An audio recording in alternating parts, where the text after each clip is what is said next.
Look, these many years I've served you, and I've never disobeyed your command, and yet you never gave me a young goat that I might celebrate with my friends. But when this son of yours came, who has devoured your property with prostitutes, and you killed the fattened calf for him? Mm-hmm. All right, here's the point. Two key words: angry.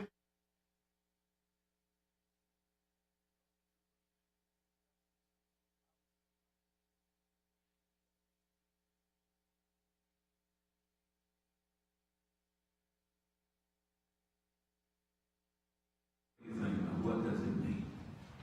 He's angry. What kind of picture, what kind of imagery comes to you when you think about the idea of him being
intense disapproval.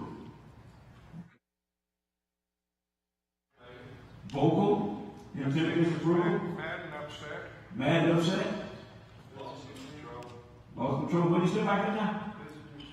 All right, losing your temper. Look at all these things, yes. Oftentimes your fists and your jaws are set and tight. All right. So we physically, emotionally. It's a big change going on, right? But his anger was countered by his father's entreatment. So in other words, the best way to deal with anger is not try to outdo it, but the best way is to try to understand it and being able to explain exactly how and why you did what you did. You don't diffuse anger by raising your voice level. You diffuse anger by addressing an issue and explaining why you did what you did. Now, if they won't accept that, then they got more serious problem than they would have known or would allow themselves to admit. So here we are, these two words, angry and entreated. You know about your ideal of anger? Notice now what entreatment means. What does it mean to entreat someone? That's what they said. He was angry, and his father went out to entreat him. So what did that? You better get on in here. Huh? All right then. Good. That's a good point. Anybody else? Like that? Huh? Pleaded with him. Hey, come on in there. Come on in here, boy. You know this your brother, you know. So the ideal of it is that, so is anger a bad emotion? It happens to the best of us. Matter of fact, if you don't get angry sometime, I'm wondering what's wrong with you. If you're not angered by something, if you're not disappointed by something that happened or did not happen, then something isn't altogether right. That happens to the best of us. Yours, our responses is based on trusting God and meditating on His Word. I saw that and I said, that is so right. So that's what we got to deal with today. Let's talk about the anger. Here he was, son came in. But we need to know that anger is a natural emotion. Is that not true? Let's look at Exodus 4:18. Anger is a natural emotion.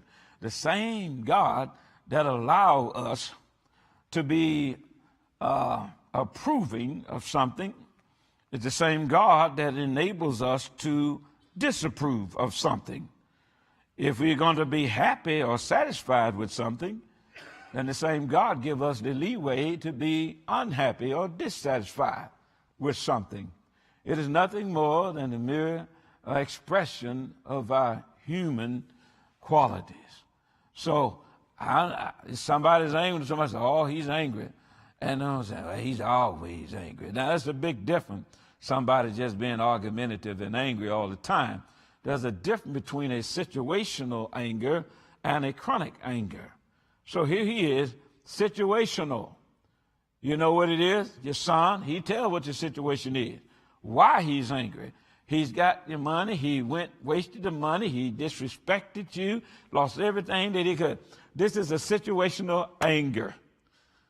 Now, the boy wasn't always an angry person, but he's out doing what he needs to do every day. That is, he works in the fields. He does what he's supposed to do. He obeys and respects his father, which you would expect from him. So he does what he does. He's not a person who's angry every day. Let me ask you a question. Have you ever run into somebody that seemed like every time you saw them, they were angry about something? I mean, they're just angry people. Yes.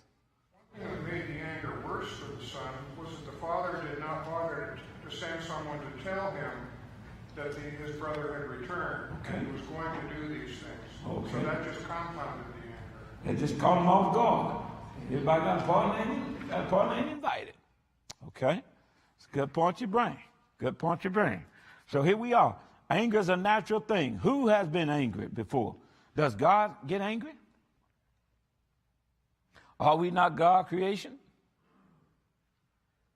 If God has the ability to be angered, frustrated, disappointed, we who are his creatures, do we not have the ability to be frustrated, angered, and disappointed? We would not be showing how much human, we would not be expressing our humanity if we did not become angry at some things. So sometimes to be angry at something is not like something I go around bragging about. Well, I tell you what, you don't know, I'm angry. I thought it was something I could tell where you were looking. But you can just simply say, I'm angry about this. This should not have taken place like this. Without knowing what's really going on according to this person's past behavior, it would be ideal for us to communicate, to let me know what's going on, because I know this person has done wrong, and there's some other things in behind it. The Bible said the anger of the Lord. Let's look at Mark 35:5. The anger of the Lord. Now take that for a moment. God getting angry. Boy, I tell you what. There's something ain't right. Moses got angry. He said, Moses, why don't you go up there and speak to the rock? Is that what he's supposed to have done? What did he do instead? All right then. But Moses, because of his anger, the anger is not the problem. The problem is how we deal with the anger. That's the problem. It's good that he was angered by how they were doing things that were so wrong. But it was wrong that the way he handled his anger. So don't be upset about being angry at someone. And it's good for somebody to know, yes? Oh, boy. You think he was having a party? I'm just having a good time today.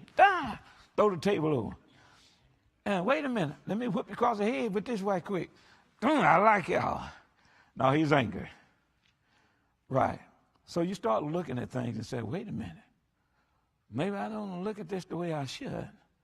Maybe I don't handle it the way God has really shown to me or displayed. But I need to be angry about something. And that's the only way something changes, right? Let's look at Mark 35:5. It's a natural thing.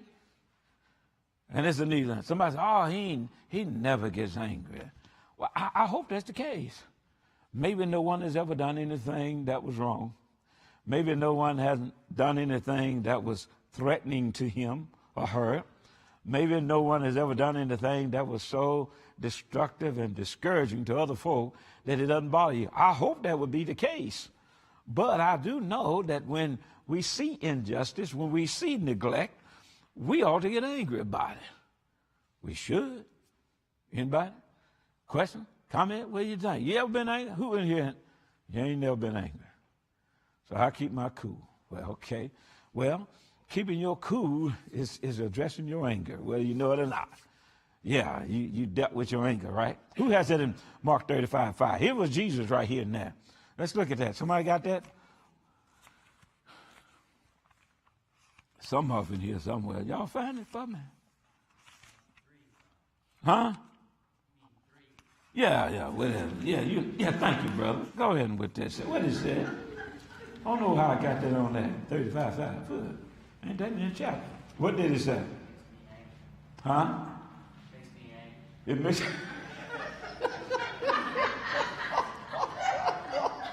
Okay. But Jesus got angry, right? Is that right? Okay. Okay. Jesus got upset, then he did something.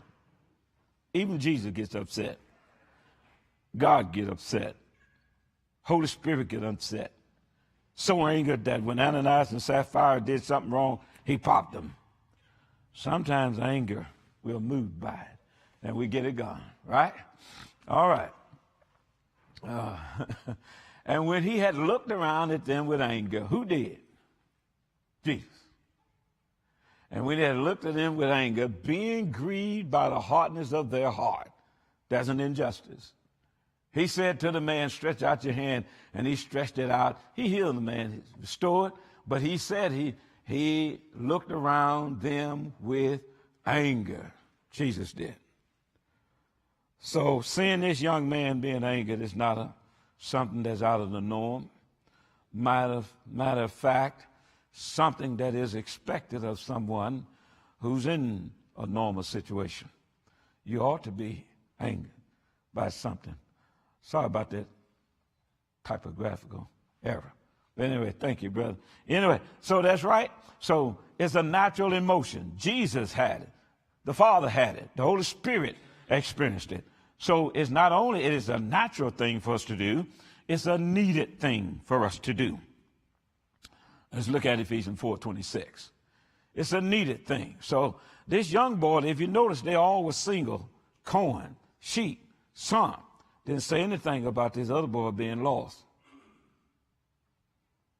Didn't say anything about him being lost. Matter of fact, his father didn't tell him, you need to straighten up before me, son, and God. His father didn't even say that. Because all his father understood, yes. That's why I entreated with him. That's why I tried to let him know I understand. But I also want him to know that he needs to understand me, how I'm feeling, what I'm thinking, and how I'm reacting or responding to him. Listen what it said. Somebody got that Ephesians 4:26. Somebody read that real quickly. We're going to move on quick. Be angry and yet do not sin. Do not let the sun go down on your anger. Let's go back there again. It said, what now? Be angry and yet do not sin. Be angry and yet don't. So let me ask you something. Is that a just, what kind of statement is that? Is he saying that there should be some anger? Or is he accepting the natural course of things that anger will exist? He says, be angry, but what now? Read that one more time. Be angry, yet do not sin. Be angry, but don't sin. That's a big difference. Being angry and sinning than being angry and trying to come to some kind of workable understanding and conclusion. That's a big difference. How many of us do that? Try to work this out. Hey, I'm angry, but let's sit down and talk about this thing. We don't always do that. Sometime in Matthew 18 or something like that, 15 in all the world, he talks about the brothers against each other. He said, if he done you wrong, go to him. Y'all work this thing out. And if not, talk it out, get with someone. The ideal of it is, the whole thing is to work through anger. It's to not allow it to build up, but to work through it. Being angry is not a problem if things are right. How we deal with it. This is not a denial. Is it a denial or is it a demand? Some things call for anger. Any questions, comments on that? Some things call for it. Here's this young man. I'm not going to beat him up because he came here and he was angry. I don't blame him. I would too. He said, what just happened? A party? A party for who? Your brother done come back. Well, when this happen? Why it doesn't happen? They done killed a fatted calf. What? Man, his brother home, came back, got the fatted calf. Wait a minute. This is bothering me. I'm upset. I'm not even going in there. Why? What he did is not right. That's not right. No, it wasn't. How other folks respond to it was the problem, contributed. The word anger means to become exasperated. I'm upset. I don't understand it. I'm angry at it. I'm passionate about it. But it takes somebody to come to us and kind of explain things to us to kind of calm. Y'all ever gone to anyone who was angry and you tried to calm the situation? You ever talk with him or her and try to explain some things? And no, I see you're angry. Yeah, I'm angry. I got a right to be. Well, I'm not saying you're not right to be angry. I'm saying, well, let's talk about it a little bit. There ain't nothing to talk about. Yes, it is. There's a lot to talk about. If not, this thing it's just going to snowball into something, and we're not going to act accordingly. It means to call him near him, to invite him, to come and sit and chat, and try to explain some things. This young man needed someone to just come and talk with him. We got problems at home, we got problems at work, we got problems at church. Doesn't make any difference. People can get angry, and sometimes they have a right to be angry over something. And the ideal of it is smart people called people together and said, let me go and talk with them. Try to explain what happened. This thing came unto me, son, all of a sudden. I just come out there looking, and there he was. This stuff just happened. It wasn't like I was trying to keep nothing secret from you. It's not like I didn't want you involved in it. But I was so taken up by seeing him that I just did this. That's it. You have done that? I mean, it's not like you're saying, well, why didn't you? No. I ain't seen him. I don't know if I ever see him again. I don't know. But I saw him, and the first thing for me to do is just do this. That's all I know. I acted straight out naturally. None of that was on my mind. Nothing on my mind but my boy that came home. That's all. What y'all think? So the boy's angry. But it takes good people, wise people, who can come into a situation, understand both sides, assure each party to be able to diffuse it. Can't have one-sided thing. Son, I understand. I know what you know. But he calms his mind, and he tried to assure him that his son was still loved as well. Sometimes we come on a one-sided thing, and that's not a good one. That's not a good one. Here's some common causes. Yes. I just think, too, the first, it's interesting that the first thing out of the father's mouth after the second son, the one that's taken home, is, telling him why he's upset and everything. Mm-hmm. And the first thing that he says to him is that, son, you've always been with me, and all that's mine is yours. Because, before the son said, I'm going to inherit. Right. And so then of course he squanders it away. He's come back, his father's accepted him back into the fold and everything. Probably, the father addresses the first thing that's probably upsetting Yeah. to the son. It's like, well, here this one who squandered all this money. Yeah. He's gonna come back, he's gonna get good graces, and then he's gonna expect another inheritance kind of thing, and the father gets right to the point and tells him, everything God is yours, you've always been with me, but we've got to celebrate. Right. He was lost, he's found now. So he assured his son, the other son, stayed home. Explained it all to him. That's what we mean by entreating. Let me talk with you, son. And that helps. Sometimes talking really heals, right? At least sets us on the path. Yes? I think this other son, And it's similar to those people who worked all day in the vineyards and got the same money as someone who only worked an hour in the vineyards. They got the same money. They were angry, but it's indignation is what that is. Because somebody's getting something they didn't deserve, and I'm not. It's hot and heated. And I think that's the way of the Lord. We have people, we have sometimes very old people who have, their life has been, they've been partiers and they've been all their life. And then late in life they come to the Lord, and the Lord is going to accept them just like they were teenagers. Okay. All right. And that's the way God has it. You're right. But yes, he's upset, and I would be. But then again, that's when you have that wise person who understands both sides of this thing and bring people together. That's what you need. People who some sense of calmness, understanding, but not only their understanding and calmness, but also bring about that healing and that connection between the two. Those are people of wisdom that we need more so than somebody, well, do what you want to do. Well, I'm going to go back in the house. No, that's not the way to do it. Here's some common causes of anger. Excellent point. Anyone else? Here's some common causes. Some kind of loss of patience, feeling unappreciated, which this young man did. I've been in the field working hard. You've never done that for me, right? We feel unappreciated. Our feelings. There are some thoughts of injustice here. As you go back to, you alluded, well, would he get this money? He done spent it before.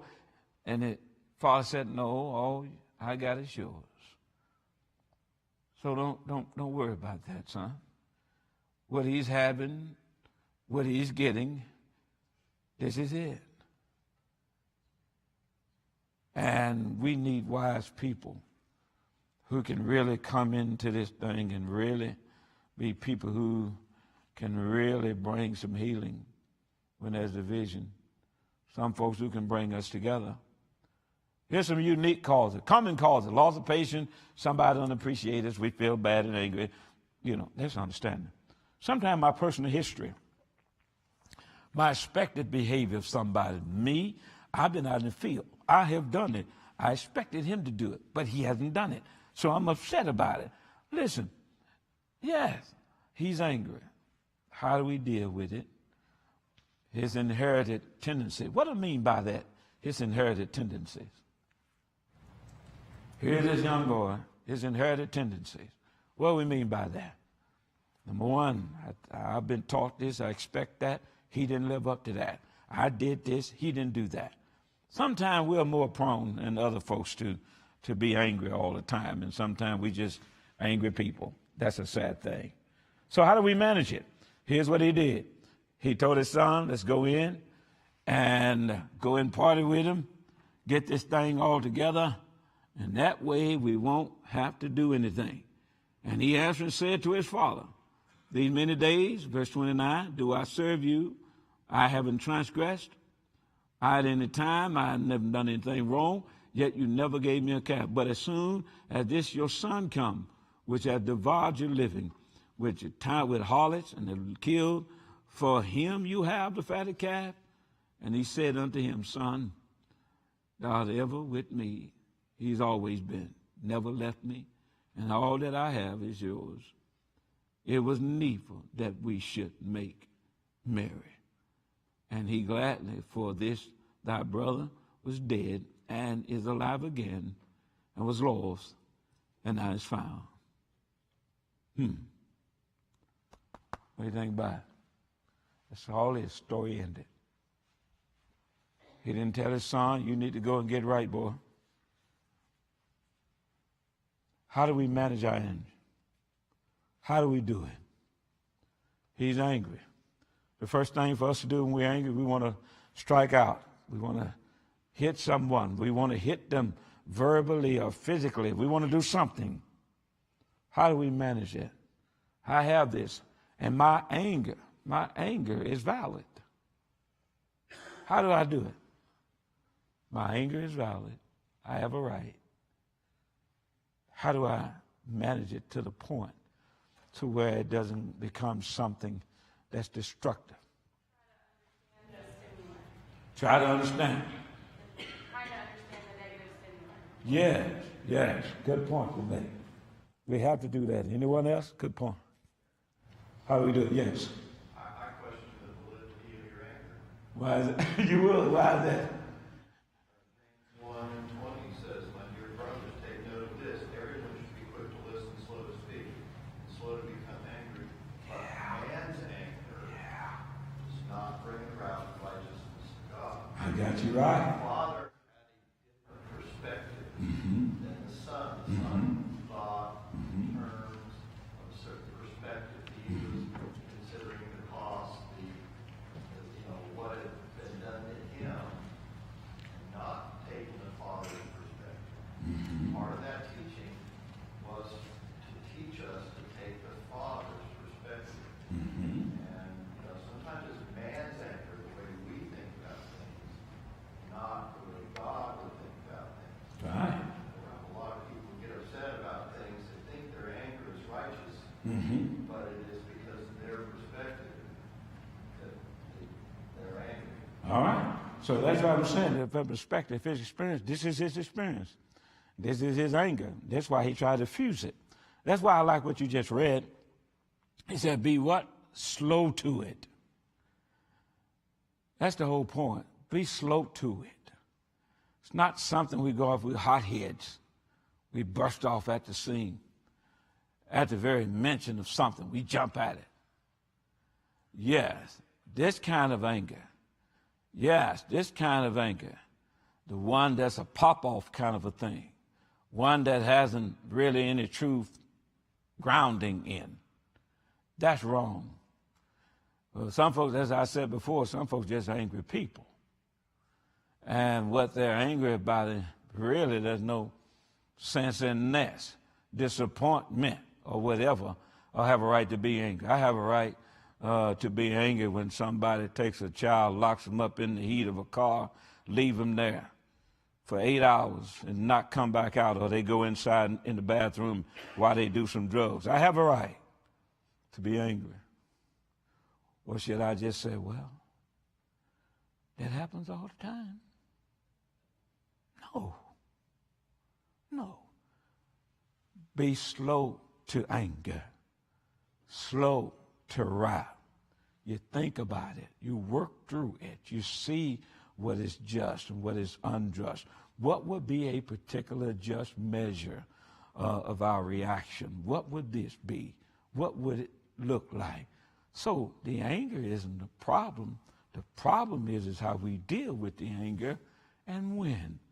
Everybody get angry. Perhaps there's something. Not when you upset that lady went off and took them drugs in the bathroom, blacked out, almost went out, died, left the baby in the car. Oh, yeah. Let's look at Ecclesiastes. Anger should not be managed. It should be managed, not manipulated. And how we deal with anger has a problem. This boy didn't deal with it as he should have at that time. But then again, he didn't go and whoop up on anybody. He didn't badmouth everybody. His initial reaction wasn't the one that we would like to see. However, his anger over the situation or his understanding of it was warranted because his dad tried to let him know that, you all right, son? You've been with me. Everything I got is yours. That's why we say the lost sheep, lost coin, lost son. He didn't say lost sons, lost son. It's an amazing thing. Amazing thing. Let's look at Ecclesiastes 7, verse number 9. Anger should be managed, not manipulated. And I think what we do is that in the name, sometimes we manipulate our emotions rather than managing them the way God intended for us to do, rather than that. Do not hasten in your spirit to be angry. That's it. Anger rests in the bosom of food. We don't want that. We don't want that getting there and just sitting there boiling, just fermenting, bringing about some other kinds of things. We don't need that. Anger ought to be seen for what it is. Anger ought to be expressed for what it is. Anger ought to be worked out the way it should be. It shouldn't just lie, just boiling like a boiling cauldron in our souls. Shouldn't be there boiling. We shouldn't do that. We should address it, move forward with it, so that this anger could be beneficial, not something that is destructive. Right? Let's look at Proverbs 16:32. Anger rests in the bosom of soul. Yeah, how many people have been mad? I've been mad at him for the last 25 years. I'm still mad. Now that's resting in the bosom of an unwise person. The ideal of anger is that we're trying to get rid of it because it does damage not only to our relationship, but it does damage to us, spiritually and physically. It does damage. And we don't want to damage ourselves at all, do we? Oh, we don't want to do damage to ourselves physically, emotionally, spiritually, most of all. We don't want to do that. He who is slow to anger is better than the mighty. Notice what it said. Slow to anger, slow to anger, slow to anger. That's what you always find. And you rarely find where it says, don't have anger, don't get angry. You shouldn't be angry. All it ever said, slow to it. Don't let it rest on you. The ideal of it is to get rid of the anger. Now, how do we do that? That's the point. How do we get rid of the anger? Here's the prodigal son. He's upset. He's angry. But his dad comes out, entreats him, talks with him, reasons with him, show him that really I understand what you're saying, son, and I appreciate what you have done, but I want you to know that I'm not neglecting you simply because I'm accepting him. And that's what some people think. That if you're going to give him a party, what about me? You didn't do me like that. Oh, I love you, son. And sometimes your parents might step back and wonder and say, well, I wished I'd have handled that situation differently. Have your parents ever done that? I wished I'd have handled that differently. If that happens again, I'll do it like this. I maybe could have avoided a lot of other pain. Yes, we do that. Question? Everybody quiet on me? Okay. All right. He who is slow to anger, better than the mighty. And he who rules his spirit, that's what we're talking about, than he who takes a city. It doesn't take very much to knock down a city. We drove by yesterday, Cynthia and I did a church building. It was a bunch of just rubbish. And said, what was that? I said, well, you know, there used to be a church building. That was a pretty little building. It was. That's the whole point. It doesn't take long to destroy nothing. It takes a long time to build something. You could be reckless, gone. They said, well, we got to make sure it don't fall over on this property, make sure there's no gas line. But they destroy it. Didn't take long. But it took time to build a relationship. Is that true? Look at Ephesians 4:31. We did read, the book of James does say, and that is accurate, that we should not be angry. And then the Colossian letter tell us, put it away from you. Yes, nothing wrong with it. That's what we all ought to do. Put it away. But that doesn't mean that we shouldn't have it. You can't put something away you ain't got. True? Am I right? You can't put nothing away you don't have. So you got to have something in order to put away something. So that's a natural inclination to do. Who has Ephesians 4:31? Here it is, Ephesians 4:31. Let all bitterness, that's when a whole lot of stuff comes in. Be the young boy, I could see he said he's bitter. Yes. Have you ever been bitter about something? Yeah, wrath. Look at what he said. Wrath, anger, clamor, and evil speaking be put away from you with all malice. Listen, I mean, some of this stuff is going on because our heart ain't right in the first place. I think you mentioned in the book of James. Here's the idea. All of this need to be done. Why? Because all of this is coming on with bad intentions, with all malice, with all bad thoughts, bad intentions. We want to get away from that. Get your bitterness out of the way. Not try to harm and hit someone, but anger, you're clamoring, you're getting up with people, you're evilly speaking about them. Put all that stuff away. But I understand why you are angry.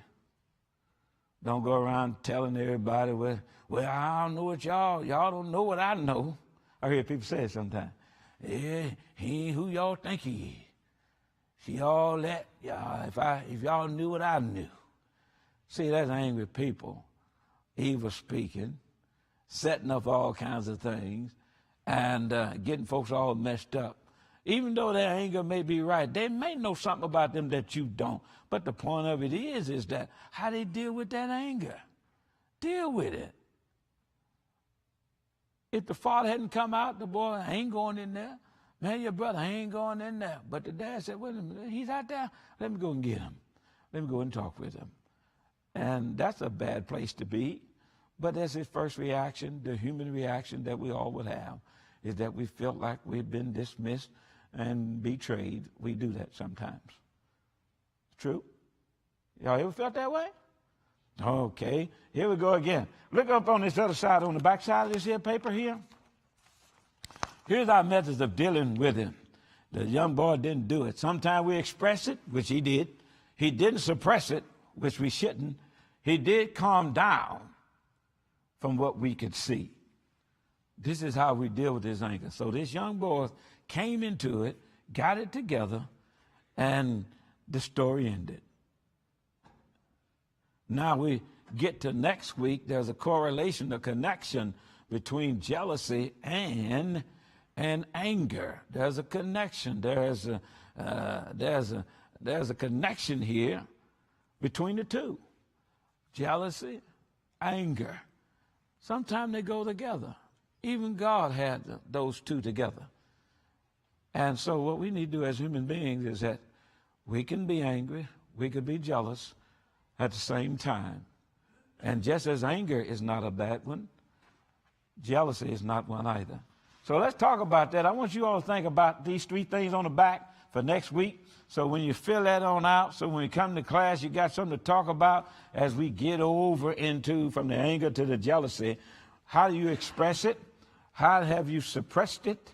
And how have you utilized it to be able to calm down, to deal with your anger in a way that not only will it not harm your relationship with others, but it keeps you peaceful and whole.